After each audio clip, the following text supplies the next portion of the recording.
And for this, you must know the five words. Number first, the lubrication, where the food particles are lubricated in oral cavity and throat. Second is mastication, where the food bolus is downgraded from the higher molecule to lower molecule. So the lubrication, mastication, and number third is the motility of the muscular layer of the esophagus and the pharynx. Their motility disorders also causes dysphagia. So motility of the wall of the pharynx and of the esophagus. Number fourth one is the lumen of the esophagus and the pharynx. So these are the certain factors you must know for the dysphagia. So definition of dysphagia is the difficulty in the swallowing. And this swallowing mechanism just start from the oral cavity, pharynx, and the esophagus. In the oral cavity, the food particles are lubricated by having the salivation from various salivary glands. So that causes the lubrication process. Whereas the mastication, the food particles which are heavy, they becomes very minimal and these are downgraded.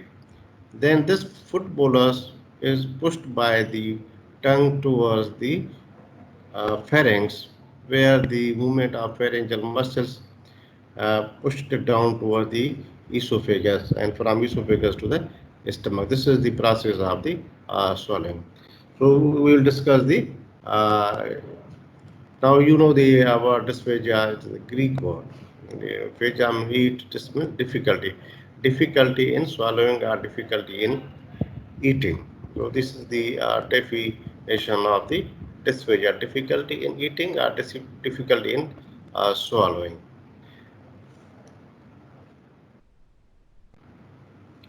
Now this swallow mechanism, as you know, it is covered by the esophagus, the pharynx, the oral cavity.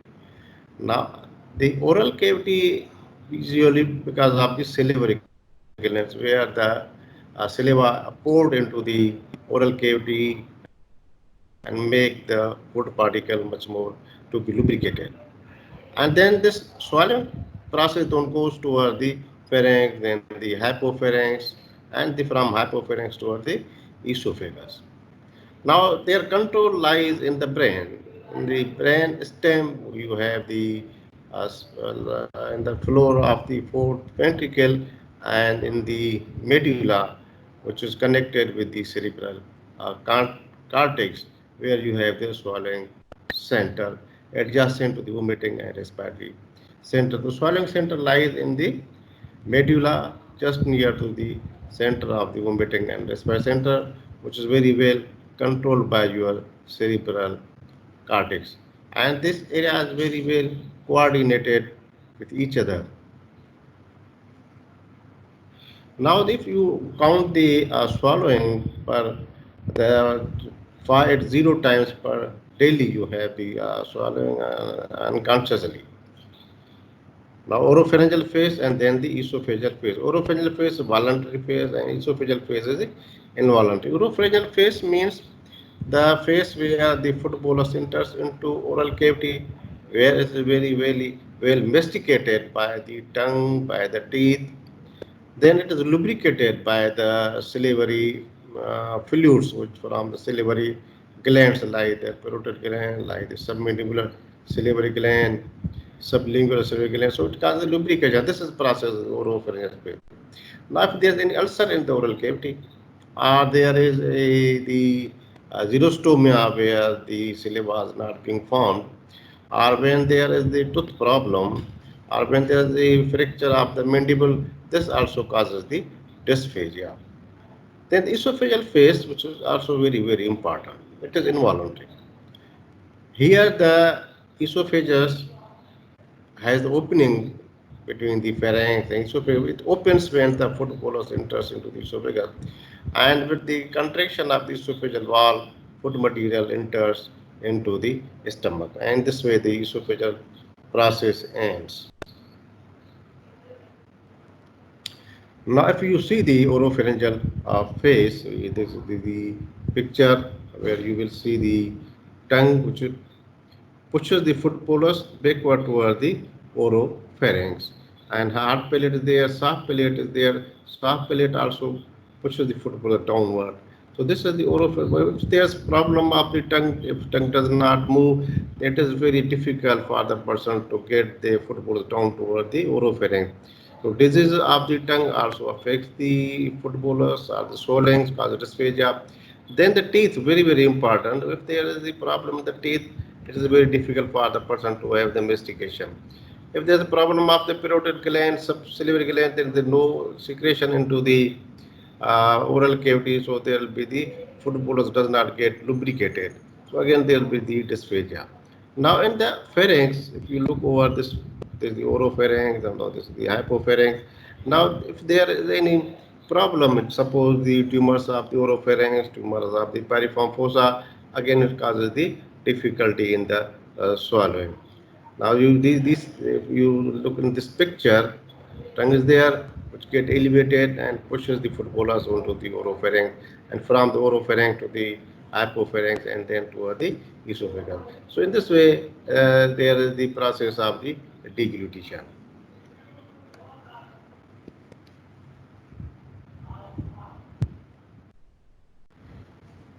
Now this is again the process of deglutition. This one is the tongue. Tongue pushes the food bolus toward the oropharynx after the lubrication and the mastication. Lubrication is carried by your saliva and mastication is carried by your tongue and the teeth. Now, if the disease of the tongue, suppose the tumors of tongue, like the ulcers in the tongue, it is very difficult for the person to move the tongue. So, very difficulty to get the food bolus from oral cavity to the oropharynx. So this causes difficulty in the swallowing. In case of ulcers, it becomes painful, very painful swallowing. That is known as also the odenophagia. So this tongue has a basic role to push the food bolus to the oral cavity. If there are diseases of the tongue tumor, the ulcers also causes the dysphagia. Then the trismus. Trismus means the difficulty in opening of the oral cavity. Also causes the dysphagia. Now this one is the, so this is the elevation of tongue which pushes the food bolus toward the oropharynx. Now this is the posterior movement of tongue. You see tongue has gone upward toward the soft palate. Now this is the elevation of the soft palate. Now this is very important factor. If soft palate does not goes toward the oropharynx, then what happens? Whatever the food bolus from oral cavity goes toward the nasopharynx, and there's a regurgitation of food bolus from the nasopharynx to the nose. So there's a regurgitation of the food particle from the nose toward the exterior. So the sealing of this nasopharynx and oropharynx is compulsory. So what happens after the deglutition, the soft palate pushes toward the pharynx and causes the seal between the nasopharynx and the oropharynx. So you see nasopharynx and oropharynx cut off by the soft palate. This is necessary to get down the food bolus downward. Otherwise, there is regurgitation of food particle from oropharynx to the nasopharynx and toward the nose. Regurgitation means backward movement of the food from the oropharynx toward the nasopharynx. So in this way, hyoid bone, you know the hyoid bone is the bone which is where you have the base of tongue there. Elevation of the hyoid bone is necessary to keep the larynx inlet closed. If there is no elevation of the hyoid bone, then the laryngeal inlet get opened and food bolus enters into the larynx and causes the cuff reflex, or sometimes the food bolus enters whole in the larynx, person dies.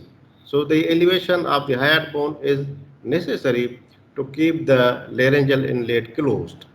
This is the also very, very important. In paralysis of the laryngeal nerves, there is no elevation of the hyoid bone, then the food bolus enters into the laryngeal inlet, causes the cuff reflex. So this is very, very important, the elevation of the larynx. Then the elevation of the larynx just up to the epiglottis. Now it is covered by the base of tongue and the epiglottis. So in this way, inlet of larynx is closed one, and the food bolus enters into the esophageal lumen.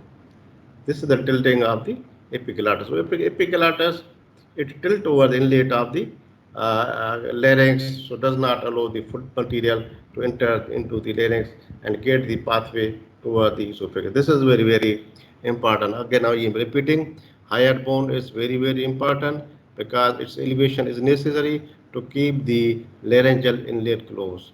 Number two, the epiglottis must come downward to keep the opening of laryngeal closed downward. So there's a pathway for the foot towards the esophagus.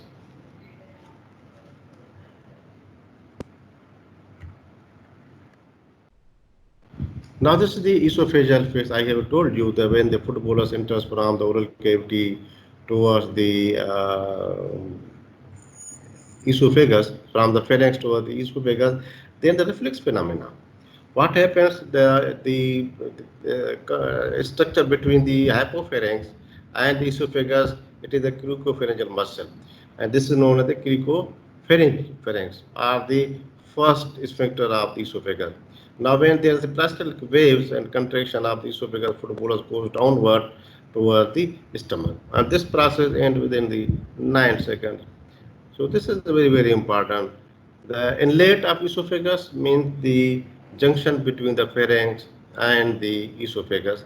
And when there is the contraction and relaxation of this sphincter, normally it is closed one, but when there's food bolus enters, it opens and gives the passage to the food bolus towards the stomach.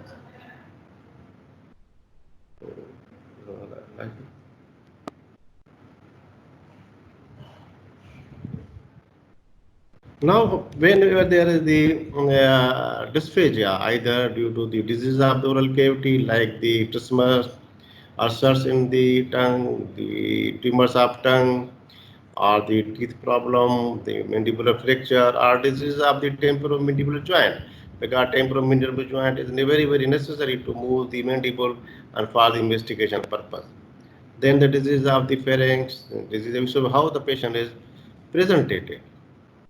Now, suppose there are the ulcers in the oral cavity over the buccal mucosa or the tongue. Ulcer means excavation in the mucous membrane or discontinuity in the mucous membrane. When the mucous membrane becomes discontinued, it is known as the ulcer. So when there is ulcer, there is much more pain and difficulty in swallowing.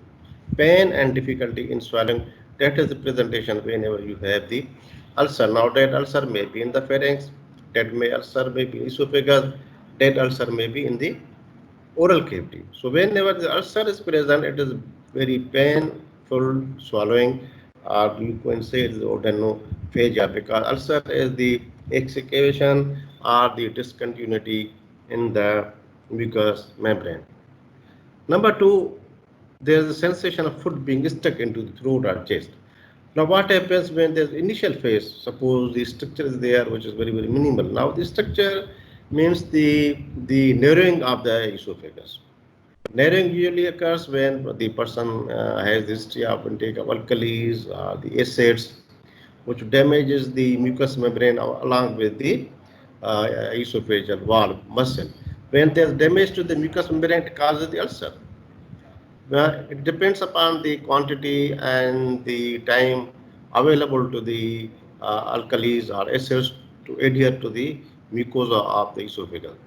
Now, when there is damage to the mucosa only, it causes ulcer.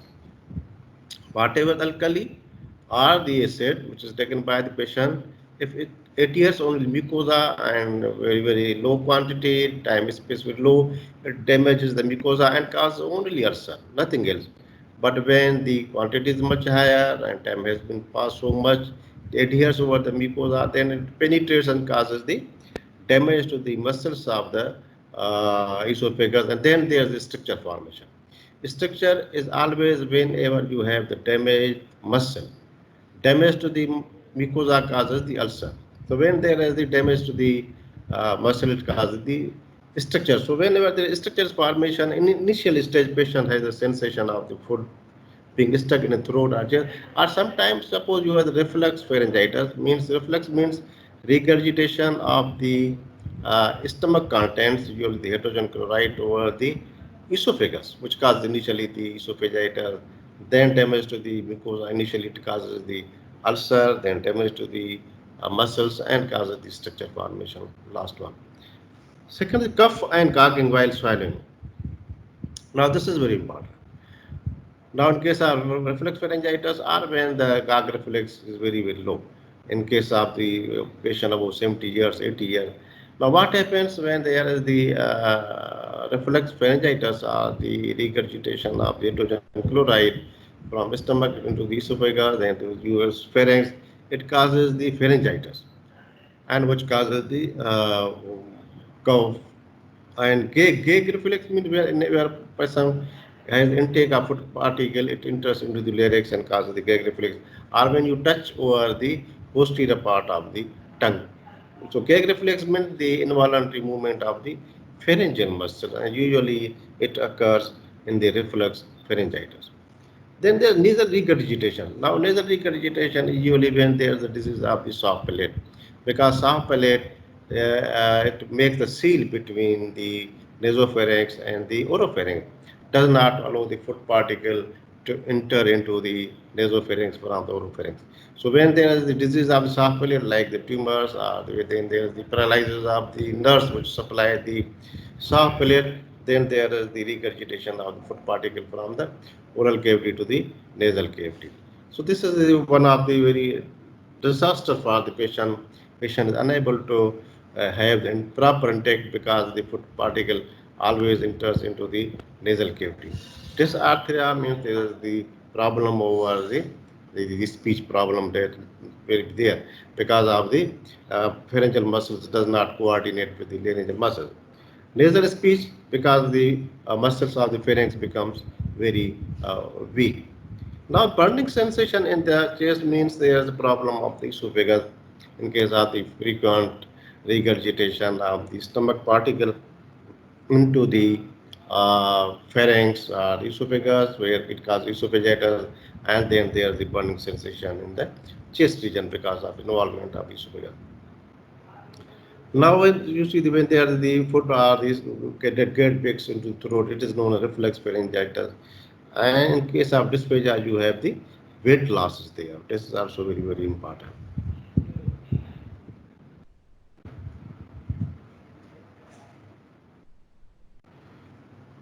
Now, the functional grades of dysphagia. 6 grades of dysphagia. Grade 1, when dysphagia is there, but person eats normally. Person complains sticking of the food particle, but eats normally.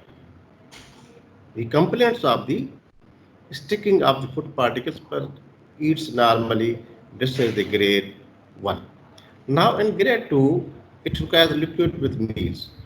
Person has the dysphagia when it eats the food without liquids.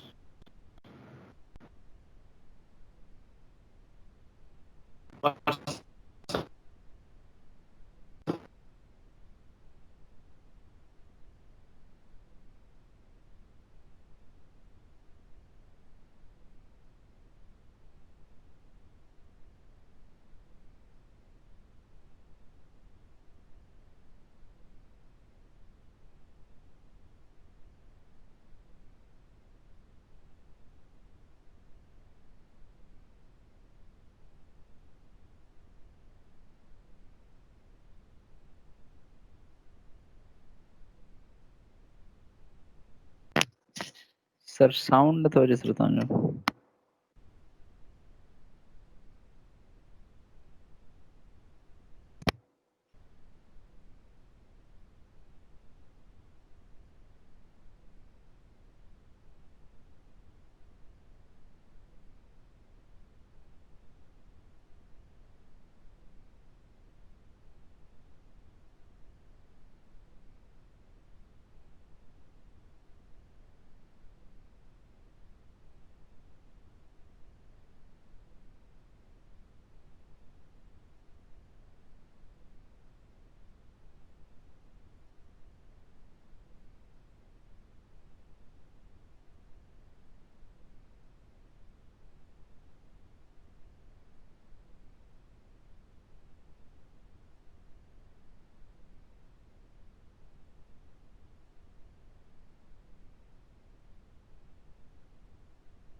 So now we have discussed now the etiology. Etiology, I have told you, it starts from the oral cavity, pharynx, and esophagus, and then the certain neurological disorders.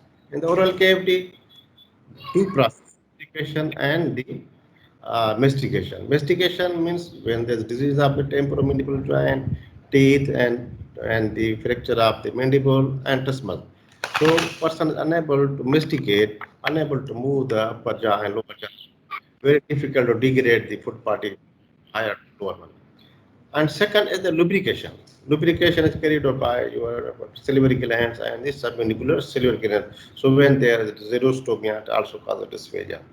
Now, second one is the disease of the tongue, which pushes the food bolus toward the uh, pharynx. Then the disease of pharynx, like the tumors of the pharynx, the ulcers of the pharynx, the carcinomas, the piriform fossa, this also causes the dysphagia. And third one was the esophagus. Lumen of the esophagus, in the lumen you have the carcinomas, you have the foreign bodies, you have the ulcers, you have the structure. So this is within the lumen of the esophagus. Now there are certain time the neurological disorders which are pertaining to the brain, because brain control the esophagus, brain control the oral cavity, brain control the pharynx through certain centers. Now suppose there is the neuromuscular disease like the cerebrovascular accident involving the brain stem, where you have the swelling center, like the Parkinson's disease which involves the muscles of esophagus. Wilson's disease, where there's the retention of the silver is there. Multiple sclerosis, where there is the neuromuscular junction of the esophagus is involved. Brainstem tumors. Now, these are certain diseases which are pertaining to the central nervous system, which causes the dysphagia, and because of involvement of the nerves. Now, cerebrovascular accident, involvement of the vagus nerve, which controls the motility of the esophagus.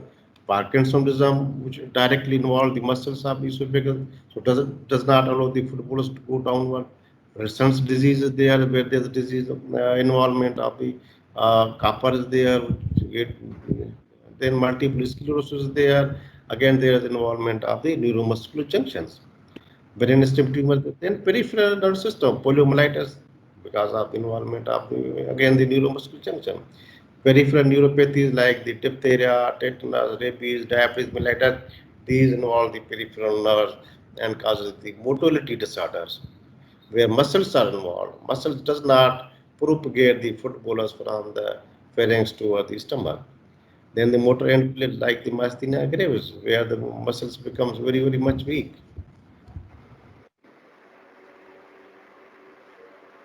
Now, these are again the muscular diseases like the oculopharyngeal muscular dystrophy, primary myositis, metabolic myopathy, glycogen storage disease, lipid storage. Now, these are those diseases which involve the muscles. So, muscles does not propagate food particle from the pharynx to the stomach. These are those diseases which involve the muscles. Then the mechanical or the obstacle lesions, like the inflammatory, like the pharyngitis, abscess like peritonsil abscess, parapharyngeal abscess, retropharyngeal abscess, tuberculosis, and sepsis. Now, these are inflammatory conditions. Pharyngitis causes ulcers, abscess, which also hampers the movement of the tongue. Neoplastic lesion, like the carcinomas, Palmer-Winson syndrome. Now, in the Palmer-Winson syndrome, you have the deficiency of the iron. So, initially there is glossitis, then there is wave formation over the cricopharyngeal area, that is junction between the esophagus and the pharynx, known as the cricopharyngeal area. Just behind it, you have the wave formation. Wave formation means there is the fibrous tissues laid down due to the atrophy of the epithelium, because the epithelium needs the iron for replacement. There are millions of cells of epithelium which are replaced daily from oral cavity, pharynx, and esophagus. So this epithelium is replaced by the presence of the iron, vitamin B12, and vitamin B6. So if there's deficiency of the vitamin B12, vitamin B6, or iron in case of the Palmer-Winson syndrome, then this epithelium is replaced by the fibrous tissues, and that is known as wave formation. Now, wave formation causes the closure of the inlet of esophagus and causes the dysphagia. Then there are certain extrinsic compression like thyromegaly, Hashimoto thyroiditis, cervical osteophytes, Hashimoto's means this is the disease of thyroid where thyroid pushes the esophagus backward and causes dysphagia. Cervical osteophytes because this is the aging process where there is the excess bone formation in the cervical bones which pushes the esophagus forward. Lymphadenopathy involvement of lymph nodes in neck region which pushes the esophagus in either direction causes the dysphagia. So these are the sphincters. You know, is very, very important. Sphincter, you have the sphincter over with the junction of the pharynx and the esophagus. You have the sphincter over the junction of the stomach and the esophagus. Two important sphincters. Primary, where you have the junction between the pharynx and esophagus, cricopharynx, and number two, you have the stomach and esophagus to esophageal sphincter.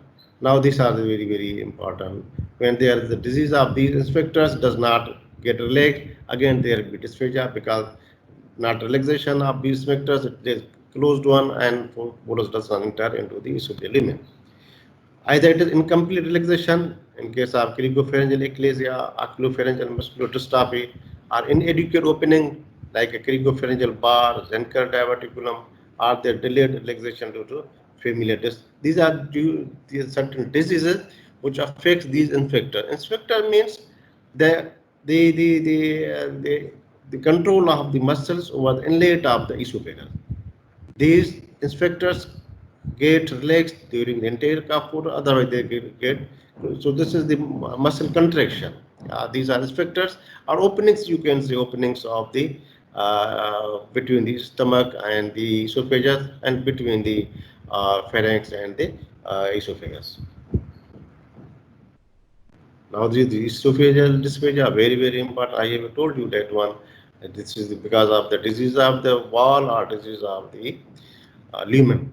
Neuromuscular disorders will be there because of the not control of the brain or due to the atrophy or due to muscles or due to the disorder of the vagus nerve, because vagus nerve is nerve which controls your esophagus, pharynx, and this is also the nerve of the integrity. So whenever there's involvement of this nerve also causes the dysphagia. So this is the certain disease. Ecleas there, no tone, diffuse esophageal spasm, then the nutcracker esophagus, hypertension, low esophagus factor, motility disorders like scleroderma, collagen disorders. So these are the metabolic disorders where there is excess formation of the fibrous tissues. Again, this is the same thing. Now you see this is the picture. Now this is diverticulum. Diverticulum means excess lumen, a lumen which comes from the wall of the pharynx or wall of the esophagus. That is the diverticulum. Diverticulum means, diverticulum means cavity. A cavity which comes from the lumen of the esophagus. That is the diverticulum. And diverticulum is usually when patient gives the excess force to have deglutition, or sometimes the fibers of posterior pharyngeal wall becomes weak due to the deficiencies of the iron or vitamin B12 or vitamin C, or when there is excess intake of the pain killers, or sometimes due to the disease of the childhood, also there is the herniation. So this is the, again very, very important, like the gastroesophageal. I have told you already, infectious esophagitis and medication induced esophagitis like the painkillers, which also causes the esophagitis.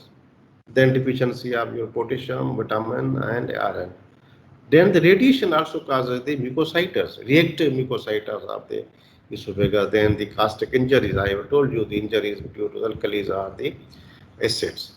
Then the esophageal wall, like the esophageal structure, Zenker diverticulum. Diverticulum means a cavity that arises from the esophageal lumen. And you can say the another lumen in the esophagus, extra lumen. That is again very, very important. Hiatus hernia means when the stomach comes into the chest region and causes the dysphagia. This can be done by surgical manual. Hiatus hernia will be very, very important. Cervical osteophyte, I have told you, That is the growth from the cervical bone, which pushes the esophagus forward. Mediastinal growth from the chest region. Vascular rings. Sometimes you have the rings of the vessels surround the esophagus and which cause a dysphagia. Then the foreign body, esophageal wave. Wave means excess formation of the fiber tissues, and this fiber tissue replace the epithelium due to deficiency of the iron or vitamin B12 or vitamin B6. So this is are the carcinomas of the esophagus. Now, the associated symptoms and possible etiologies are difficulty in initiating the swallowing, food sticks after swallowing the chest, progressive dysphagia. So this is the how you will do. Difficulty initiating swallow, oropharyngeal dysphagia. Food sticks after swallowing chest, esophageal dysphagia. Progressive dysphagia, neuromuscular dysphagia or carcinoma. Sudden dysphagia, this is very important table, very, very important, where you will diagnose the patient on the spot. This is for very, very important because this where you have to diagnose clinically on the spot. Suppose patient comes with difficulty in swallowing initially, then there's nothing, means oropharyngeal dysphagia. Then food sticks after swallowing in the chest, esophageal dysphagia. Third, progressive dysphagia, neuromuscular dysphagia. Sudden dysphagia, it is foreign bodies, esophagitis. Intermittent dysphagia, rings, waves, diffuse esophageal spasm, nutcracker dysphagia. So very, very important. This table is very, very important where you can diagnose the patient on spot. Initial difficulty in swallowing, then the swallowing will be relieved.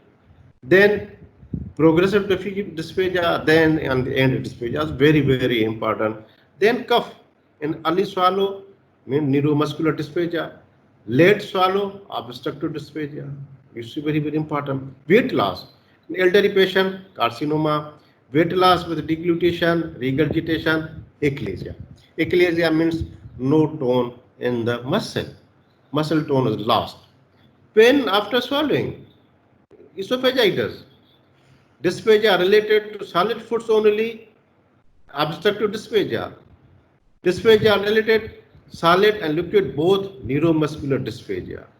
Regurgitation of food and halitosis. Halitosis means bed smell. Halitosis means bed smell. Regurgitation of food with halitosis, Zenker's diverticulum, because this diverticulum or pouch is a cavity in the lumen of the esophagus. So when there is intake of food particles, some food particle enters in this diverticulum or in this sac or in this extra cavity. So after intake of food, this diverticulum gives the same food to the esophagus, then this is the regurgitation of dead food, which causes the halitosis, bed smell. Then the dysphagia relieved with repeated swallow.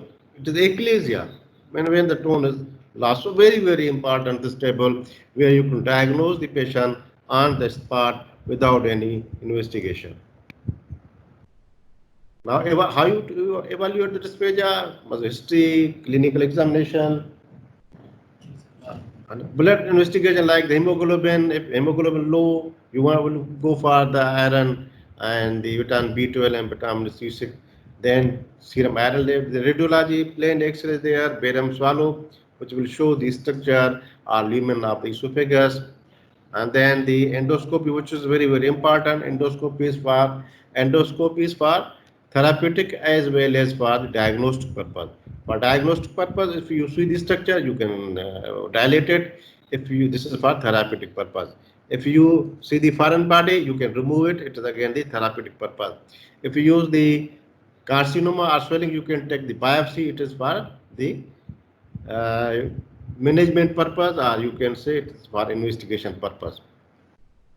Then the laryngoscopy done to see the lesion, to see the cause of manometry is done to see the muscular tone of the pharynx. Now the 24-page also is monitored to see the reflex, pharyngitis. And nowadays endoscopic ultrasound is done to see the lesion inside the esophagus. Then also histopathology is necessary to rule out the carcinomas. You see these foreign bodies. You see this is the foreign body in the esophagus, and foreign body in the esophagus, and the sign symptoms will be sudden dysphagia.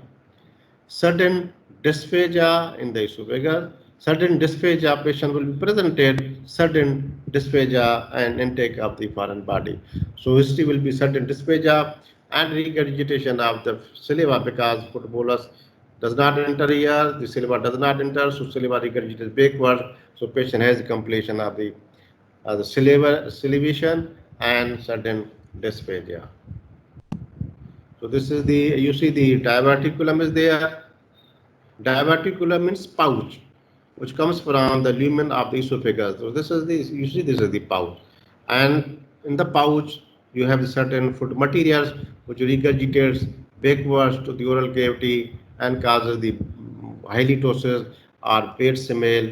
And this is the one of the criteria where you can diagnose these diverticulum or the pouch. Now this is the, again this is the diverticulum and this is again the diverticulum. Diverticulum outpouching from the esophageal lumen. Now this is achalasia. Achalasia means when the tone is lost and the muscle becomes very much relaxed, and then there is this is the barium swallow where the barium becomes accumulated there. Again, this is the dilated lumen is there. So again, this is barium swallow, which see this is structure. Barium swallow is dilated upper part, lower part, and here you have the structure. So it shows the structure due to ingestion of the caustic soda. So again, the barium swallow is there. The barium swallow is there. Barium showing the sliding hernia. So barium swallow is the diagnostic tool where you can see whether there is the pouch or whether there is structure or there is the hernia. This is sign radiography where you can see the foot bolus movement. Sign radiography means this is a dynamic assessment. Dynamic means the movement where you can see the foot bolus which enters from oral cavity to the hypopharynx. Sign radiography is investigation where you can see the movement of the foot bolus from the oral cavity to the hypopharynx. So this is a very diagnostic tool where you can see the movement of the foot bolus, and when there is the lesion, you can take it. And this is the endoscopy where you can see. This is the endoscope view where you have the certain. This is the junction between the stomach and the esophagus where there is the neuron is there. So the endoscopy is done to see the lumen, to see the wall of the esophagus, to see the pathology. If there is any tumor or mass, you can take the biopsy, and this is for investigation purpose. If there is foreign body, you can remove. It is the therapeutic purpose. And if there is a structure, you can dilate it. Again, it is therapeutic purpose. Now this is Barrett esophagitis, the certain rings are there, and this is the esophagus, and this is the endoscopy where you can see the lumen of the esophagus. So endoscopy is very, very a diagnostic tool where you can see the pathology in the esophagus. You see this is the foreign body, you can remove through the endoscope. This is the hernia, you can see through the endoscopy. This is the corrosive structure where you see the ulcer in the esophageal wall, and this is the again the carcinoma of the esophagus. So you can directly see through the endoscope. Now the manometry, you see the where achalasia cardia is there, diffuse esophageal spasm, nutcracker esophagus, where you can see the movements of esophageal wall. Very, very good diagnostic tool where you can see the movement of the wall of the esophagus. Endoscope. Nowadays, you can go by the endoscope ultrasound to stage the carcinoma TNM classification. We will discuss the TNM classification whenever the carcinomas will come in our topic. So this is the ultrasound guided endoscopy, which is again very, very important tool we have. Now the treatment, lifestyle modification, means patient has quit the cigarette smoking, the alcohol consumption, then he have to give the certain pillows underneath of his head to prevent the regurgitation of stomach contents. And then the drug therapy, if there's ulcers there, the tumor is there, then you put the patient over certain therapy. Then therapeutic endoscopy, foreign body is there, a structure is there, you can go for the endoscopy and dilate it. So dilatation, then stenting. Stenting means you have put certain material on the structure to prevent it for the recurrence.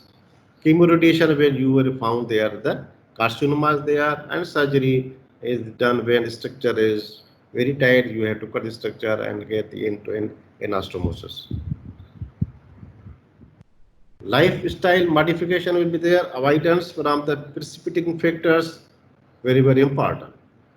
Lifestyle modifications, avoidance from precipitating factors like the fatty foods, alcohol, caffeine, and cigarette smoking. Then the oral hygiene should be maintained and avoidance of recumbency post. After taking the meal, you should not sleep in supine position. You must wait for about half an hour, then give the pillow underneath of the head so that the contents of stomach does not reach into the.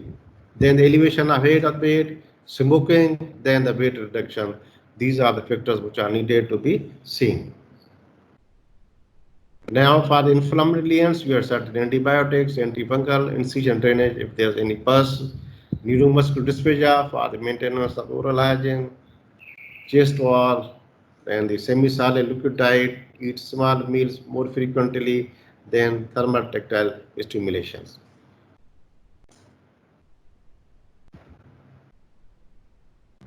Now the drug therapy for esophageal dysphagia, if there is the reflux esophagitis, you can put the patient over the H2 blocker, antacids, PPI, metoclopropam. So this is drug therapy for the reflux esophagitis when the ulcers are there in the stomach. Then the motility disorders, nitrates are there, calcium channel blockers, then the Butan injection is given to make the muscles of the esophagus in a very tight position. Gastric injuries, where you can give the steroids and lemon orange juices for alkali ingestion, very, very important. Alkali ingestion, then you should give the vinegar, lemon, orange juices, and the steroids. And then the milk is there, egg white is there, antacid for the acid ingestion.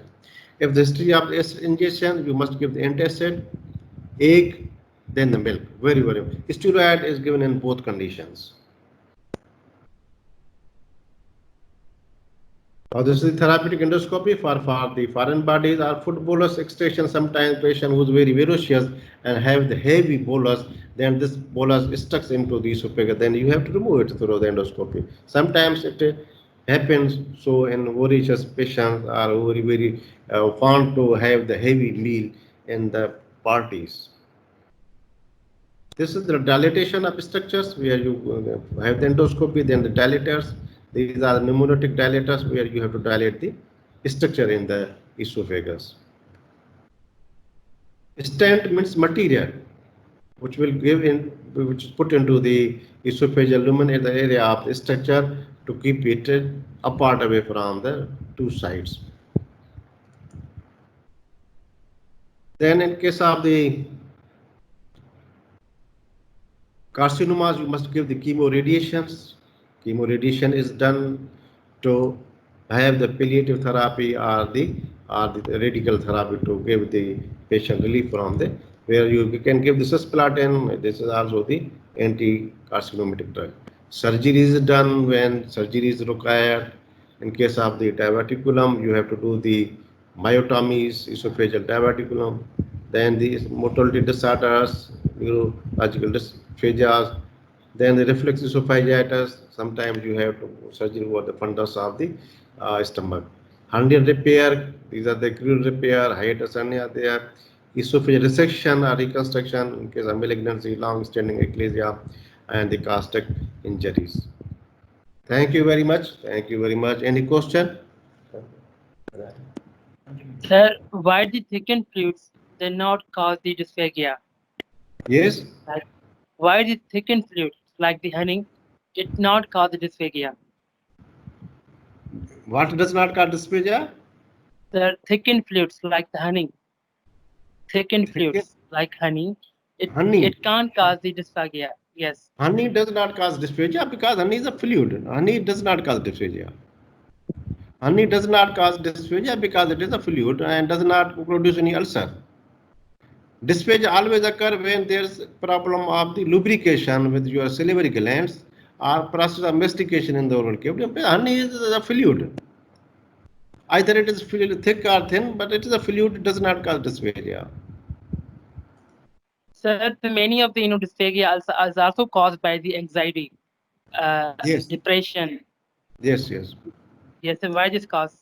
Yeah, you see, in case of stress, you have the release of certain chemical material from the brain, like the acetylcholine, like gamma-aminobutyric acid, like the adrenaline. So whenever release of certain chemicals, the hormones from the brain that affect the esophagus and the pharynx, which causes the spasm.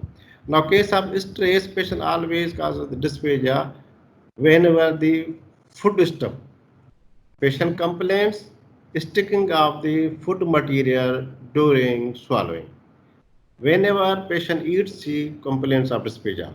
But when you will see, there will be nothing in the esophagus or pharynx, and this is known as the hysterical dysphagia or stress dysphagia because of the release of the certain hormones from the brain in case of stress.